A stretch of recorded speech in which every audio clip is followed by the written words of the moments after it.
Hello everyone, అందరూ ఎలా ఉన్నారు? బాగున్నారా? మనకైతే 3 రోజుల నుంచి వర్షాలు తెగ బాధేస్తున్నాయండి. బయట వాతావరణం చాలా చల్లగా ఉంది. మరి ఎవ్రీ సండే మీరు అడిగిన రెసిపీస్ అన్నీ చేస్తున్నాను కదా. మరి ఈసారి ఏంటంటే మంచి పొడులు చేయబోతున్నానండి. అవి ఏం పొడులు అంటే కూర పొడి, చారు పొడి చేయబోతున్నానండి. మరి అవి ఎలా చేయాలో, దానికి ఏమేమి పదార్థాలు కావాలో వచ్చేయండి చూసేద్దాం.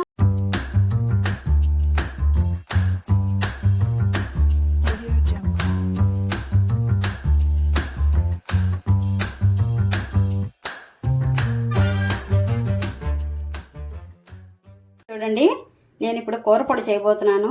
కూరపొడికి కావాల్సిన పదార్థాలు: గ్లాసున్నర మినపప్పు తీసుకున్నాను, బద్ద మినపప్పు. మీకు కావాలంటే గుండు మినపప్పు కూడా వేసుకోవచ్చు. నేను కూడా గ్లాసు శనగపప్పు తీసుకున్నాను. ఇంకా అర గ్లాసు ధనియాలు తీసుకున్నాను. చూడండి, నేను ఏ గ్లాస్ అయితే చూపిస్తున్నానో ఇదే గ్లాస్ తోటి పావు గ్లాస్, ఇది పావు గ్లాస్తో మీరు కొలుచుకోండి. నెక్స్ట్ ఎండుమిరపకాయలు, జీలకర్ర, మెంతులు. నేను మీకు ఇవి ఎలా వేయాలో కొలతలతో సహా చూపిస్తాను. ఇప్పుడు స్టవ్ మీద బాండీ పెట్టేసుకొని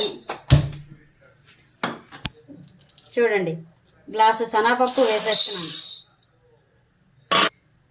అలాగే గ్లాసున్నర మినపప్పు వేసేస్తున్నాను. చూడండి, 4-5 చెంచాలు నూనె వేసేసుకోండి చక్కగాను. చూడండి, నేను శనగపప్పు మినపప్పు వేసి ఆఫ్ చేశాను. ఇవి కొంచెం వేగాక అప్పుడు మనం ధనియాలు వేసుకోవాలి. ఇవి కొంచెం వేగనివ్వాలి దూరగా, అస్సలు మాడకూడదండి, గోల్డెన్ కలర్లో వేగాలి. ఇలా చక్కగా కలుపుకుంటూ ఉండండి. ఇంకేంటండి విశేషాలు? యాక్చువల్గా ఈ వీడియో నిన్న చేయవలసిందండి, నిన్న సండే కదా. నిన్న నాకు పని బిజీలో పడిపోయి నాకు కుదరలేదు. అందుకని ఈరోజు చేసి చూపిస్తున్నాను. ఇవి మీకు చాలా ఉపయోగపడతాయి. పొద్దున్న లేస్తే హడావిడి, ఆఫీసులు, కాలేజీలు, స్కూళ్ళు హడావిడి కాబట్టి ఇలాంటివి చేసి పెట్టుకుంటే తొందరగా వంట చేసుకోవచ్చు.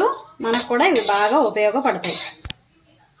చూడండి, ఇవి కొంచెం వేగాయి కదా మినపప్పు, శనగపప్పు. ఇప్పుడు మనం ధనియాలు వేసేసుకుందాం. ముందు ధనియాలు ఎందుకు వద్దన్నానంటే, ఫస్ట్ ధనియాలు వేగిపోయి మాడిపోతాయి కనుక వద్దన్నాను. మినపప్పు, శనగపప్పు కొంచెం వేగాక వేసుకోవాలి ధనియాలు. మళ్ళీ చెప్తున్నాను, గుర్తుంచుకోండి. చూడండి, మినపప్పు, శనగపప్పు, ధనియాలు కొంచెం వేగాయి. ఇప్పుడు మనం మెంతులు వేసుకోవాలి. మెంతులు ఎంత వేసుకోవాలో చూడండి. ఈ స్పూన్ చూసారు కదా, ఈ స్పూన్ తోటి మాత్రమే 1 చెంచా మెంతులు వేసుకోండి. అంతకు మించి ఎక్కువ వద్దు, చేదైపోతుంది. వేసేసుకొని ఒకసారి చక్కగా ఇటు అటు కలిపేసుకోండి. కలుపుకున్న తర్వాత చూడండి, పావు కేజీ మిరపకాయలు నేను వేసేసుకుంటున్నాను. పావు కేజీ మిరపకాయలు వేసేసుకొని చక్కగా వేయించేసుకోండి.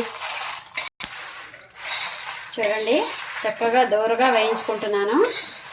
ఇంకో విషయం ఏంటంటే, చక్కగా సరుకులు తెచ్చుకొని సాంబార్ పొడి కూడా ఇంట్లో చేసుకోండి. సాంబార్ పొడి ఇంట్లో చేసుకుంటే చాలా బాగుంటుంది. మీరు అనుకోవచ్చు, సరుకులు తెచ్చుకొని ఇంట్లో చేసుకునే బదులు కొనేసుకుంటే బాగుంటుందని అనుకుంటారు. సాంబార్ పొడి కొన్నదానికంటే ఇంట్లో చేసుకుంటే చాలా బాగుంటుంది. మీరు ట్రై చేసి చూడండి. నేను ఎప్పుడైనా నాకు వీలు కుదిరినప్పుడు నెక్స్ట్ వీడియోలో సాంబార్ పొడి ఎలా చేయాలో చూపిస్తాను నేను మీకు. ఆ సాంబార్ పొడి చాలా టేస్టీగా ఉంటుంది. పొడులు వేయించుకునేటప్పుడు ఇలాంటి వెడల్పాటి బాండీలోని చక్కగా వేయించుకోండి. వేయించుకుంటే చాలా బాగా వేగుతాయి దూరగా. నేను దగ్గర మాత్రం ఉండి కలుపుకుంటూ ఉండాలి, లేకపోతే పప్పులు మాడిపోతాయి. చూడండి, చక్కగా వేగిపోయాయి.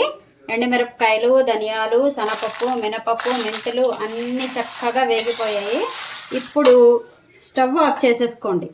స్టవ్ ఆఫ్ చేసేసుకొని చూడండి, ఈ గరిటె చూసారు కదా, చిన్న గరిటె. ఈ గరిటెతోటి జీలకర్ర తీసుకోండి. చక్కగా ఇంత జీలకర్ర తీసుకోండి. స్టవ్ ఆఫ్ చేసి వేసేసుకోండి జీలకర్ర. జీలకర్ర వేగనవసరం లేదు. ఏదైతే పప్పు వేడి ఉంటుందో జీలకర్ర వేసేసుకొని చక్కగా ఇటు అటు కలిపేసుకోండి. ఆ వేడే సరిపోతుంది. చూడండి, కలిపేసుకున్నాం కదా. ఇది మనం ఇప్పుడు చక్కగా చల్లారి పెట్టేసుకుందాం. ఇది చల్లారే లోపు మీకు చారు పొడి కొలతలు చూపిస్తాను, వచ్చేయండి. చూడండి, నేను ఇప్పుడు చారు పొడికి కొలతలు చూపిస్తున్నాను. చూడండి, 1/2 గ్లాస్ కందిపప్పు వేసేసుకోండి. 2 గ్లాసులు ధనియాలు వేసేసుకోండి. చూడండి, 1 గ్లాస్ వేసాను, ఇంకో గ్లాస్ వేస్తున్నాను.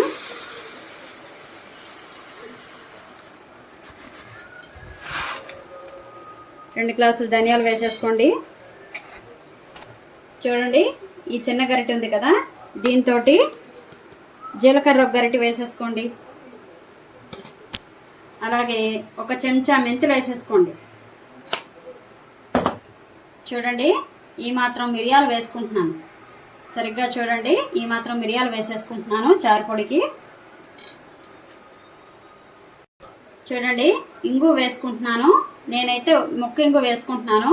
మీకు మొక్కింగు దొరకకపోతే పొడింగు వేసేసుకోండి.